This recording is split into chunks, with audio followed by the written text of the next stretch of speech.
Hi friends, this is the extended version of my video on happiness.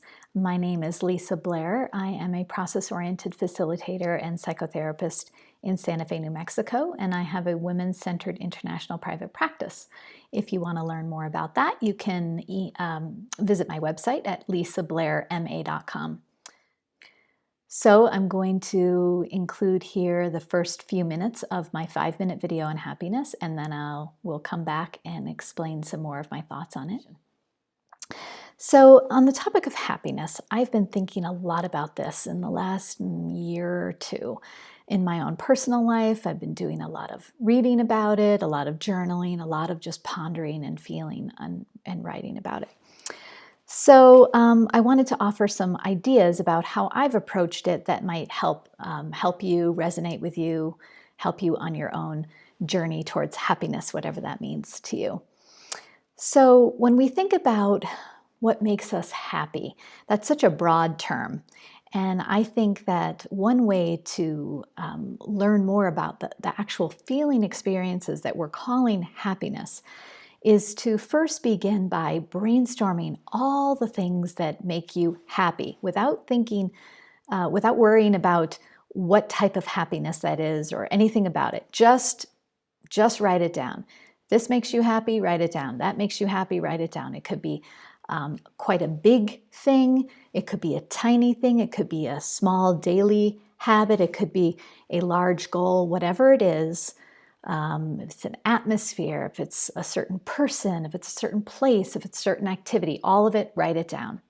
Once you have your massive list, then I want to suggest that you categorize it in terms of the themes of happiness. So what I mean by that are the various feeling experiences that you're finding as collections over your list.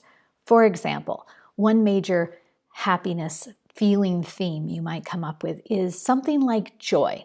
This would be like on the uplift, high, maybe high energy, maybe more euphoric, excited, smiling, yay, all that kind of joyous, high energy kind of happiness might be there. For example, just laughing itself, watching a funny movie, hanging out with funny people, playing games, maybe singing makes you happy. Maybe that's by yourself. Maybe it's with other people. Maybe dancing makes you happy, or any kind of movement. Hanging out with family or friends. Maybe it's a big gathering that makes you happy, more like a party. Maybe it's just like a one-on-one dinner.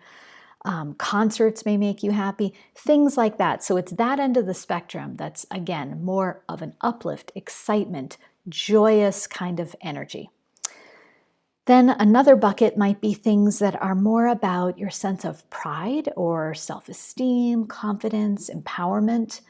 And these you find might fall into more of a goal type category. So maybe going towards an exercise goal. I know right now, yesterday I just signed up for a half marathon and I'm thrilled. So it has both of the joy, uplift kind of feeling, but also the sense of pride in that kind of accomplishment. Or maybe it's a creative goal. I want to paint 10 paintings this year, or write this 10 blog posts or something. So again, more of an empowerment, self-esteem, confidence category.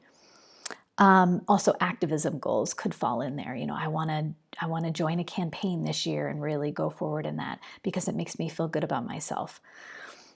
Then there's another bucket that I think a lot of people would find things in, which would be something like the peace and satisfaction bucket.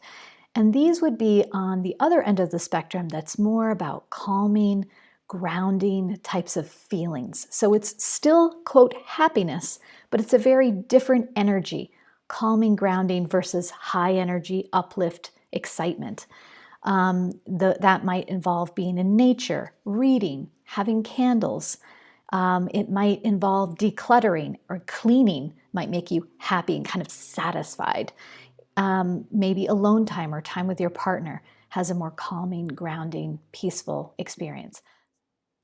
So now that you've come up with these major themes of happiness, or buckets, if you will, of the feeling energy qualities of happiness. So I explained there could be a joy bucket, There could be more of like a pride bucket. There could be a more peace or satisfaction bucket. And maybe there's other buckets. Another one I think of is a sense of newness. If you're somebody who's into new experiences, novelty, that kind of thing, then things like travel might go under there. Basically anything that you're looking forward to, that might be, you might want to put that in its own bucket, this sense of, I'm looking forward to that, or it's new, that's exciting, I like the newness quality. Another one that's come up for me is around spaciousness. So something that makes me happy, actually, is when I have spacious time. So I personally don't like being rushed, and I get kind of grumpy when I'm rushed, but when I have a real feeling of time extending out, of spaciousness, then I'm more apt to get into a creative flow. I really love that experience. And so that alone might be a kind of bucket theme, energetic experience of happiness for me. And you may have others that I haven't even mentioned. So just really kind of take note, you know yourself best. What are the different themes, the energetic qualities or feelings of happiness that come up in your list that you can kind of group things under? And if something doesn't fall into any of those groups, consider maybe there's a new thematic group that you hadn't thought of, but that one thing kind of fits into it. Maybe there are other things that you think of that you would add to that. So again, now you've fleshed out your themes, your buckets, if you will, of the different forms of happiness that you experience. And my next suggestion is to add a more sensory grounded, in process work we talk about information being sensory grounded, but just even in layman's terms, making an experience more sensory oriented for you. So for example, instead of just thinking, let's see, under my peace and satisfaction bucket, I have sitting next to an ocean and just letting hours go by, and maybe I'm reading or napping. That experience makes me really happy in a very peaceful way. So to make that experience more sensory grounded or sensory oriented, I want to suggest that you really visualize that experience kind of in your mind's eye. Really take yourself there. Put yourself next to the ocean. Which ocean would it be? Which ocean? Which beach? Where on the beach? Is it close to the water? Is it far away? Is it kind of in the middle?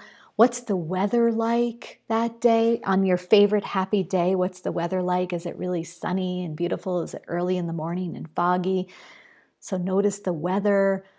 Notice whatever sounds you hear. Are there people around? Is it like Coney Island and it's packed and it's fun and there's people? Is it like you're the only person on the beach? So notice what's around you, who's around you, if anyone. Notice the sounds that come with that. Maybe you're just hearing the ocean waves and no one. Maybe you hear a few kids playing and that's enjoyable. So really get specific in your visualization of that happiness experience that you've written on your list.